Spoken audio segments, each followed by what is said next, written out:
할렐루야. 오늘도 참 좋으신 하나님, 좋으신 주님은 우리에게 좋은 것을 주시길 원하십니다.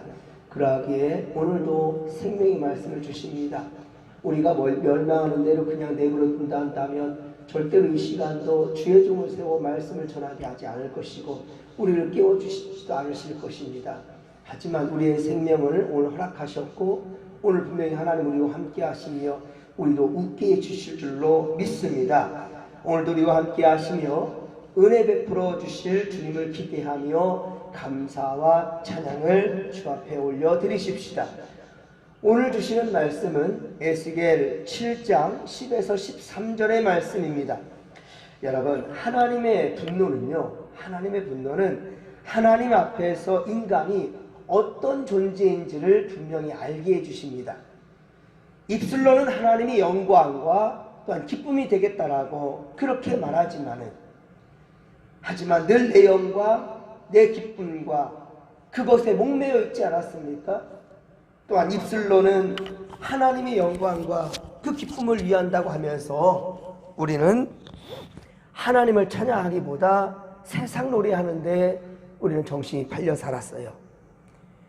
내 유익을 위해서 한다면 하나님조차도 도구로 삼으려고 하는 그러한 우리들이지 않았습니까? 여러분 자신이 구원받아야 할 이유와 가치가 있다고 생각하십니까? 소돔과 고모라의 멸망 때처럼 세상은 더욱 악해져만 가고 있고요. 아브라함이 의인 10명을 찾는다 한다면 그것을 멸망시키지 말아달라고 그렇게 강구했던 것이 헛되었듯이 성경은 의인은 없나니 하나도 없고 깨닫는 자도 없고 하나님을 찾는 자도 없다라고 로마서 3장 10절에 그리 말씀하고 있지요. 오히려 자신이 의인이라고 구원받아 마땅한 사람이라고 자부하는 그러한 그 자체가 하나님 앞에서는 교만이 될 것입니다. 어리석은 고집일 뿐입니다. 그리고 이것은 남의 이야기가 아니라 바로 우리가 만들어낸 만몬 숭배이고 물질 만능주의 세상인 것입니다.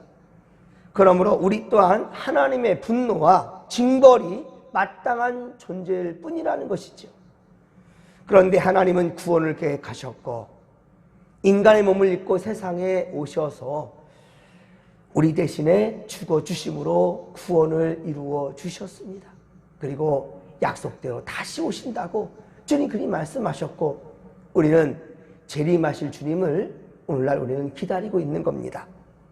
아무 공로 없는 우리, 구원받는 일에 우리는 아무 공로 없지만 주 예수님을 구주로 믿고 우리가 영접하기만 하면 우리는 바로 천국 백성이 된다라는 것, 이것이 바로 은혜인 것입니다. 그러나 끝까지 하나님의 사랑과 그의 보내신 자 예수 그리스도를 부인한다면, 영접하지 않는다면 곧 닥칠 재앙, 그것은 바로 우리의 이야기가 되고 말 것입니다. 10절을 말씀합니다. 10절입니다. 볼지어다 그 날이로다, 볼지어다 임박하도다, 정한 재앙이 이르렀으니 몽둥이가 꽃이 피며 교만이 싹이 났도다 라고 말합니다. 여러분, 반드시 그 날이 올 것입니다. 여러분, 몽둥이가 꽃이 핀다라는 표현, 몽둥이가 꽃이 핀다라는 것, 이것은 나무가 꽃을 피우는 것이 절정인 것처럼 죄가 절정에 이르렀다라는 의미로 이해할 수 있는데, 여러분, 땅에 박혀있는 나무를 몽둥이라고 하지 않죠. 예, 땅에 박혀있는 나무를 몽둥이라고 하지 않습니다. 몽둥이가 되려면 어떻게 됩니까? 나무를 잘라내야 되죠. 그럼 이 몽둥이에는 생명이 있습니까? 없습니까? 생명이 없지요. 생명이 없는데 꽃을 피는 절정을 맞이한다라는 거예요. 이게 무슨 말이겠습니까? 하나님이라면 가능하다라는 것이죠.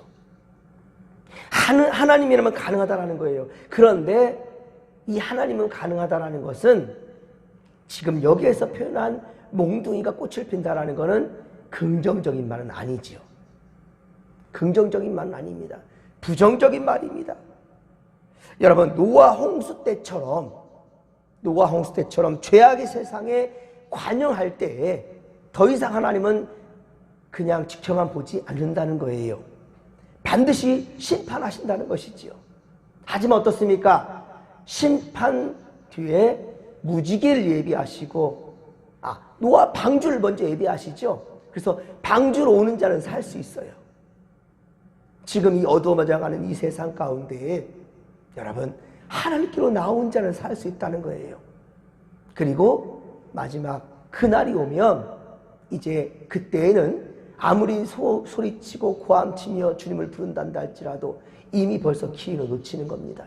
사랑하는 성도 여러분, 지금 기회 있을 때에 심판의 메시지, 하나님의 이 경고의 말씀을 우리는 드려야 될 것입니다.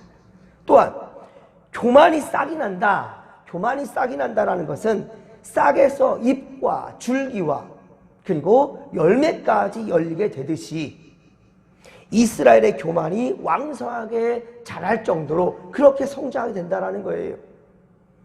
죄악으로 뭉쳐진 이스라엘의 죄악된 그 인간성, 이것을 표현한 것입니다. 그리고 11절에 보십시오. 오늘 보면 11절 보면 포악이 일어나서 죄악의 몽둥이가 되었은즉 그들도 그 무리도 그 재물도 하나도 남지 아니하며 그 중에 아름다운 것도 없어질 것이라고 말씀합니다. 여러분, 성경에서 말하는 포악이라는 것 있지 않습니까?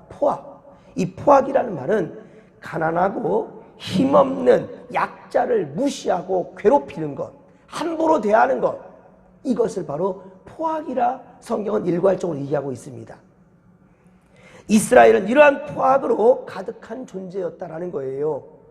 약자를 함부로 대했다라는 거예요. 하나님은 그들의 죄를 징벌하기 위해 몽둥이를 드셨다라고 말씀하고 있어요. 그렇습니다. 이스라엘이 남은 사람이 없을 정도로 모두 다 죽게 될 것이고 그들이 의지했던 재물들도 남지 않는 것이 바로 하나님의 심판이라는 거예요. 결국 하나님의 심판은 세상이 소중하게 여기고 귀하게 여기는 그 모든 그것들이 헛되고 헛될 뿐이다 라는 것을 드러내는 그런 현장이 될 것이라는 것이죠. 사랑하는 성도 여러분, 여러분은 지금 무엇에 마음이 빼앗겨 있습니까? 여러분의 우선순위가 무엇이 되어 있습니까? 지금 붙잡고 있는 것은 과연 무엇입니까? 그 잡은 것이 여러분들의 생명과 인생을 절대로 결단코 책임져 주지 못할 것입니다. 물질이 아무리 많아도 그 물질, 그 생명 보장해 주지 못합니다. 좀 더 연장해 준다 할지라도요, 여러분, 오래 살았다고 해서 행복입니까? 오래 살았다고 해서 그 사람이 구원받는 겁니까? 아닙니다, 여러분. 이 나라에 돈 많았던 정주영 회장도, 이건희 그 회장도 전부 다 과거 사람이 되었습니다. 북한의 김일성, 김정일 다 죽어 옛날 사람이 되었습니다. 아무리 떵떵거리고 돈 많다고 권세를 부린다 한다 할지라도요, 하나님이 멈추라면 멈출 수밖에 없는 겁니다. 여러분이 쥐고 있는 것, 하나님이 인정하시는 것인지, 내가 좋아하는 것인지, 내가 원해서 하나님이 때로 원치 않는 건데도 불구하고 그 길 위에 있는 것인지 돌아보시기 바랍니다.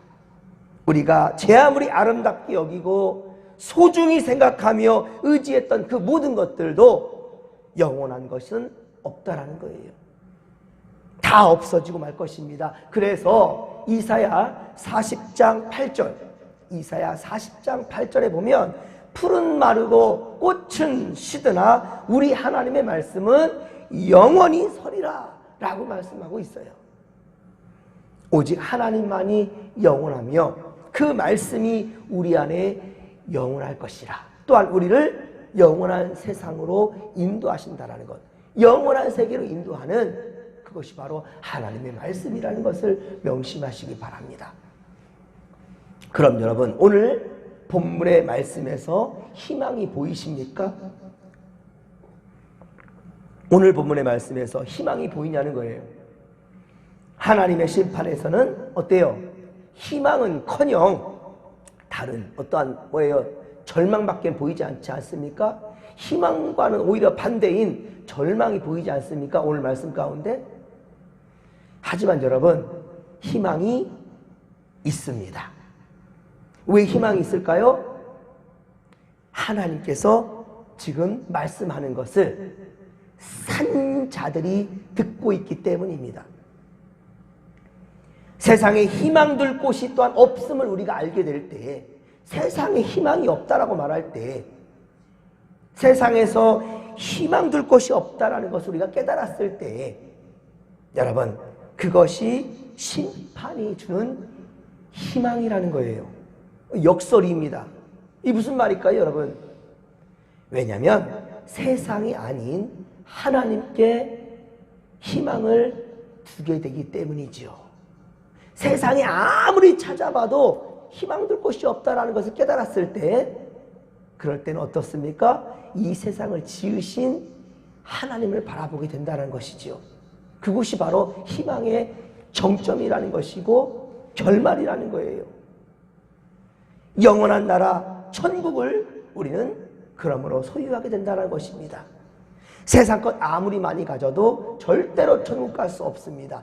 돈으로도 못 가고요, 지식으로도 못 가고요, 권세로도 못 갑니다. 아무리 세상 것 많이 쥐고 있어도 못 갑니다. 중요한 것은 믿음으로만 갈 수 있는 나라가 하나님 나라예요. 12절을 보면 때가 이르렀고 날이 가까웠으니 사는 자도 기뻐하지 말고 파는 자도 근심하지 말 것은 진노가 그 모든 무리에 임함이로다 라고 말씀하고 있습니다. 하나님은요, 이스라엘 백성들에게 약속의 땅을 기업으로 주셨고, 이스라엘 백성은 하나님께 분배받은 땅을 제대로 계속해서 대대로 지키며 살아가도록 하셨어요. 그래서 레위기 25장 23절에서도 보면 토지를 영구히 팔지 말라고 그랬어요. 토지를 돈 주고 사고 팔지 말라. 토지는 다 내 것이니로라. 너희는 거류민이요 동거하는 자로서 나와 함께 있느니라 라고 말씀하셨습니다. 즉 하나님이 주신 땅을 팔 수 없다라고 말씀하셨단 말이에요. 하지만 여러분, 이스라엘은 생존의 문제로 주님이 주신 땅을 사고 파는 상황에 이를 수밖에 없었습니다. 그러나 땅을 사고 파는 것으로 기뻐하고 근심하고 그것조차 부질없는 일이다 라고 말씀하고 있다는 거예요. 누가복음 17장 27에서 29절, 누가복음 17장 27에서 29절에 보면, 제가 읽어드리겠습니다. 노아가 방주에 들어가던 날까지 사람들이 먹고 마시고 장가 들고 시집 가더니 홍수가 나서 그들을 다 멸망시켰으며, 또 롯의 때와 같으리니 사람들이 먹고 마시고 사고 팔고 심고 집을 짓더니 롯이 소돔에서 나가던 날에 하늘로부터 불과 유황이 비오듯 하여 그들을 멸망시켰느니라 라고 말씀하고 있어요. 먹고 마시는 것이 행복인 줄 알았는데 그 행복의 마지막은 멸망이었다는 겁니다. 노아 때나 롯의 때의 공통점이 무엇입니까? 노아 때나 롯 때의 그 공통점은 세상이 하나님의 심판을 전혀 예상하지 못했다라는 겁니다. 이유는 일상생활만을 삶의 전부로 여기며 살았기 때문이거든요. 일상생활만 바라봤고 일상의 기쁨을 위해 살았기 때문에 자신들의 죄의 상태와 하나님의 일하심에 대해서는 전혀 관심조차 두지 않았다는 거예요. 여러분, 아이가 엄마 뱃속에서 자랄 때 자궁이라지 않습니까? 아이의 궁궐이에요. 가장 평안한 상태, 가장 행복한 그곳. 어머니의 뱃속에 있을 때 염려, 근심이 없습니다. 지가 뭐 합니까? 다 엄마 영양분을 먹고 자라지요. 저기 가난한 나라 아프리카 소말리아 같은 그런 나라에서도요, 정말 엄마는 빼빼 말라도 아이는 건강하게 태어납니다. 물론 영양실조로 힘들게 태어나는 경우도 있을 수 있겠지만 어머니 뼈골까지 다 빼먹고 나오는 것이 자식이에요. 예, 어머니는 죽든지 말든지 그 아이는 모든 것을 다 먹고 빨다 나오는 것이, 태어나는 것이 아이란 말입니다. 그런데 그 아기가 말입니다, 태아가 뱃속이 이곳이 좋사오니 어머니 뱃속에서 영원히 살겠다 이렇게 고집부리는 순간, 그것이 전부인 세상처럼 여겼던 순간 어떻게 되겠습니까? 아이도 죽고 엄마도 죽습니다. 예. 아이가 계속해서 더 자라나면 엄마는 배 터져 죽든지 이거 할 수가 없어요. 아이 또한 역시 그것이 가장 안전한 줄 알았는데 아닙니다. 세상으로 나올 수밖에 없는 거예요. 여러분, 우리가 살아간 이 세상이 전부인 것처럼 생각하지만 아닙니다. 하나님 예비하신 나라가 있다는 것을 명심하시기 바랍니다. 그렇지 않다면 이 땅에 죽을 일도 없지요. 여러분들의 5대조, 6대조, 7대조 다 살아서 지금 다 살고 있어야 되겠죠. 여러분이 그렇게 사랑했던 부모님 다 살아 계셔야 되죠. 죽으면 안 되는 거죠. 하지만 때가 되면 마지막 순간을 맞이할 수밖에 없습니다. 저 역시 이 세상에서 영원히 살지 못합니다. 반드시 심판날이 온다는 것, 그러기 우리는 전도해야 된다는 거예요. 특별히 가장 사랑하는 사람. 여러분, 그렇습니다. 일상만 바라보고 내 것만, 내가 지금 쥐고 있는 것이 전부인 것처럼 생각하면 안 된다는 거예요. 지금의 삶이 영원한 줄 착각해서는 안 된다는 겁니다. 죄악으로 가득한 것이 세상임을 우리가 분명히 안다면, 그리고 우리 자신이 몽둥이가 꽃이 피고 교만이 싹이 난 것처럼 이스라엘과 이런 것이 같다라는 것, 이것을 우리가 분명히 안다면 우리는 불완전한 존재이고 의는 없나니 하나도 없다. 이것을 분명히 우리가 안다면 우리는 오늘도 코람되어 하나님 앞에 정직한 믿음을 지켜야 될 것입니다. 또 오늘 같은 심판의 메시지에 우리는 더욱 정신 바짝 차려야 되겠지요. 사랑하는 성도 여러분, 지금 기회 있을 때에 살아있어 경고의 말씀을 듣고 있는 바로 지금 이 순간, 심판이 아닌 회복의 때라는 사실을 여러분들 기억하시기 바랍니다. 그리고 하나님은 우리가 깨닫고 변화와 회복의 삶을 위해 죄로부터 우리가 돌아서기를 원하신다는 거예요. 죄로부터 돌아서라는 거예요. 다시 말씀 앞으로 우리는 나아가야 된다는 것입니다. 말씀은 하나님의 크신 분노와 심판 아래에서 우리를 죄에서 구원하신 바로 예수 그리스도만 보게 해 주시거든요. 주님께로 인도해 주시는 것이 바로 하나님의 말씀입니다. 그리고 주께서 주시는 참 기쁨과 우리는 평강을 맛보게 될 것입니다. 바로 이것이 하나님께서 오늘 우리에게 주시는 복이며 은혜라는 사실을 명심하시기 바랍니다. 오늘도 주님께서 우리와 함께 하실 것입니다. 마지막 때라는 것을 분명히 안다면 더욱더 정신 차리고 우리의 죄성을 하나님께 분명히 아뢰이시고 최선을 다해 십자가를 바라보며 주님께서 원하시고 기뻐하시는 믿음의 삶을 살아갈 수 있기를 주님의 이름으로 간절히 축원합니다. 자, 이 믿음 가지고 주여 삼창 부르며 기도하며 나갑니다. 주여, 주여, 주여. 살아계신 하나님 아버지, 고맙고 감사를 드립니다. 은혜 충만, 성령 충만, 말씀 충만으로 함께하여 주시옵소서. 우리는 어리석어서 눈에 보이는 것이 전부인 것처럼 내 손에 들려있는 것, 이것만 의지하며 또 세상의 가치관과 방법으로만 살려고 바둥대는 아버지, 우리 어리석은 모습들이 있습니다.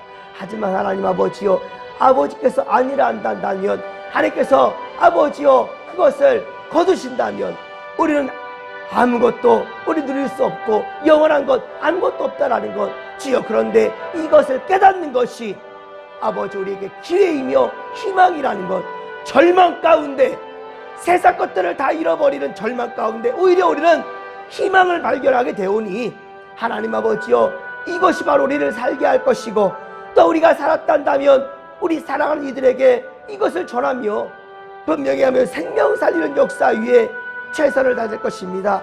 하나님이여, 우리와 함께하여 주옵소서. 함께하여 주옵소서.